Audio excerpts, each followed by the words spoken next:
La belle vie. Alors, je peux peut-être recadrer vers la hauteur. Tu ne verras qu'une tête. La belle vie. Voilà. Nous allons vers les hauteurs, c'est-à-dire vers les hauteurs des auteurs. Hein. Alors, exprès, je fais la liaison pour faire la différence entre hauteur avec H et hauteur sans H. Sans H. Et donc là, en l'occurrence, un grand auteur, Honoré de Balzac, hein, Honoré de Balzac, j'ai rencontré hier Alain, qui est un ami, et qui me disait, je te conseille d'aller du côté de Balzac, La peau de chagrin, tu vas voir, tu vas pas te déçu du voyage. Et il me dit, tu l'as lu?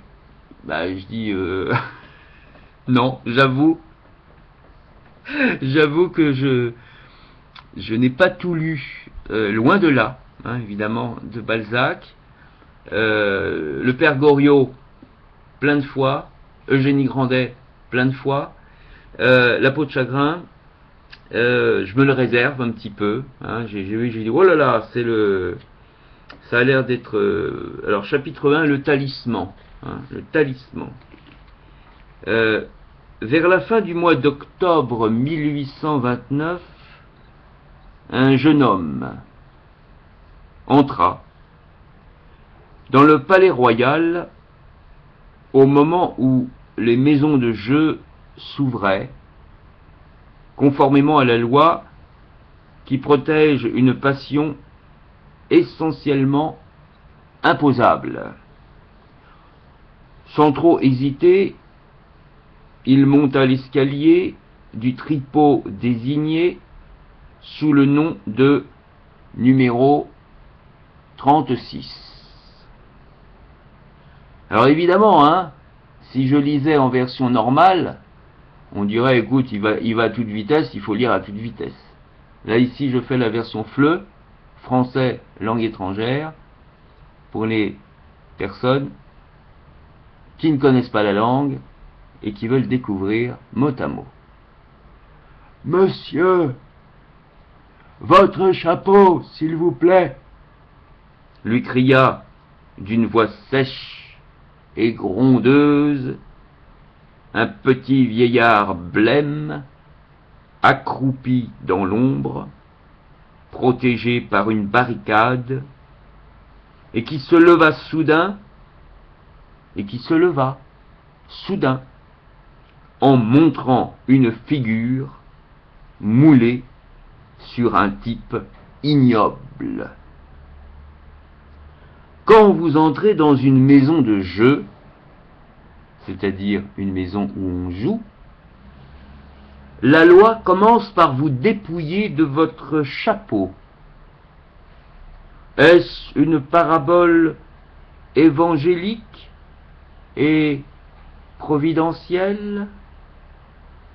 N'est-ce pas plutôt une manière de conclure un contrat infernal avec vous en exigeant je ne sais quel gage?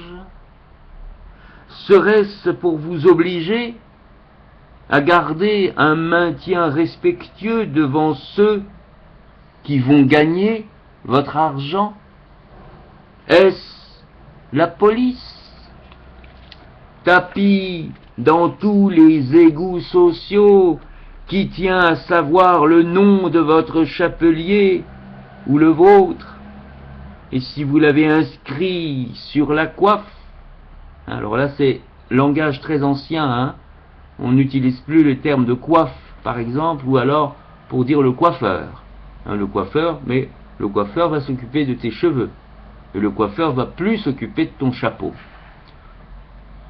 Rares sont ceux maintenant qui portent des chapeaux, mais à l'époque, en 1900, là ici en 1800, le chapeau était habituel, alors qu'on entend les éboueurs qui arrivent et qui entrent évidemment dans l'univers, dans cet univers des égouts, hein, ça fait partie des égouts sociaux,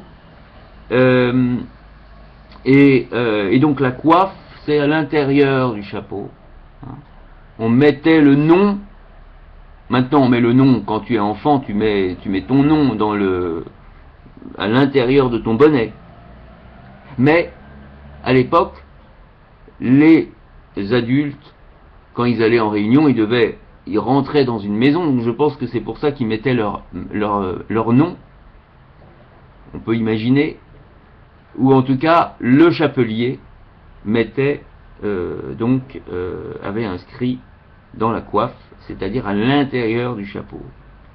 Est-ce enfin pour prendre la mesure de votre crâne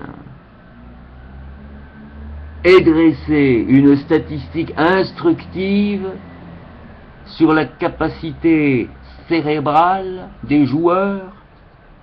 Sur ce point, l'administration garde un silence complet.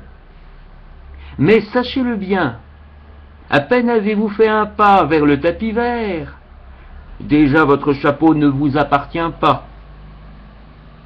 Alors là, ce serait, hop, il faut le dire, je reprends, déjà votre chapeau ne vous appartient pas plus que vous ne vous appartenez à vous-même.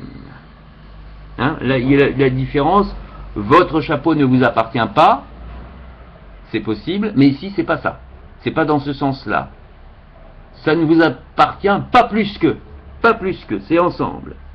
Donc, pas plus que vous ne vous appartenez à vous-même. Vous êtes au jeu, vous, votre fortune, votre coiffe, votre canne et votre manteau. Hein, sous-entendu, tu perds au jeu, tu risques de perdre, c'est un peu un gage, tu risques de perdre ton chapeau, ton manteau, tes plumes, comme on dit, tu joues au jeu, tu risques de perdre tes plumes. Hein, comme l'oiseau qui risque de perdre ses plumes s'il va trop près du chat. C'est un risque. Il peut jouer avec le chat, mais c'est un risque. Et le jeu, c'est pareil. Le jeu, souvent, il y a plus de perdants que de gagnants. Mais c'est le jeu. À votre sortie, le jeu, et ça c'est pour les gens qui adorent la typographie, évidemment, c'est un peu une analyse littéraire. On dit, silence, analyse littéraire de Cham, étude littéraire, et donc, oblige, et donc, par voie de conséquence, avec 9 sur 20, mais c'est pas grave, c'était au début, la belle vie. Donc, à votre sortie, le jeu, J-E-U, et c'est écrit en gros caractères, et là tu vois le personnage, c'est le personnage en tant que tel, c'est pas le personnage qui va jouer, c'est le jeu en lui-même qui est un personnage. C'est le jeu qui décide pour toi si tu vas être le roi ou l'esclave du jeu. Eh ben non, tu es l'esclave du jeu. Une fois que tu es rentré dans le jeu, c'est une drogue, tu ne peux plus t'en sortir. C'est comme l'alcool, comme la drogue dure, c'est pareil, voire peut-être pire. Parce que tu dis, oh ben je ne fais que jouer. Ah oui, tu peux perdre ta maison, tu peux perdre ta vie, et c'est un jeu pour toi. Un jeu dangereux. Donc le jeu vous démontrera par une atroce épigramme en action qu'il vous laisse encore quelque chose en vous rendant votre bagage. Ah, monsieur Chien, bonjour monsieur Chien. Monsieur Chien, waf waf waf. Eh oui, monsieur Chien, t'as perdu des poils. Donc là, en l'occurrence, moi je disais, oh, on va prendre ton chapeau en gage. Non, on t'a pris ta maison, mais on te rend ton chapeau. On est gentil, on est bon et généreux. Voilà. Parce que je n'ai pas lu le texte d'avance. Donc je découvre avec toi, en même temps que je lis, c'est comme ça qu'on lit, hein. Quand on est acteur, on découvre, on décortique le texte afin de le comprendre et afin de pouvoir le lire. Donc à votre sortie, le jeu vous démontrera par une atroce épigramme en action qu'il vous laisse encore quelque chose en vous rendant votre bagage.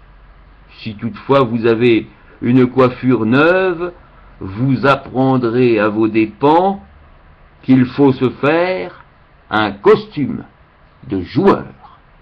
Voilà, 10 minutes, le début de la peau de chagrin d'Honoré de Balzac.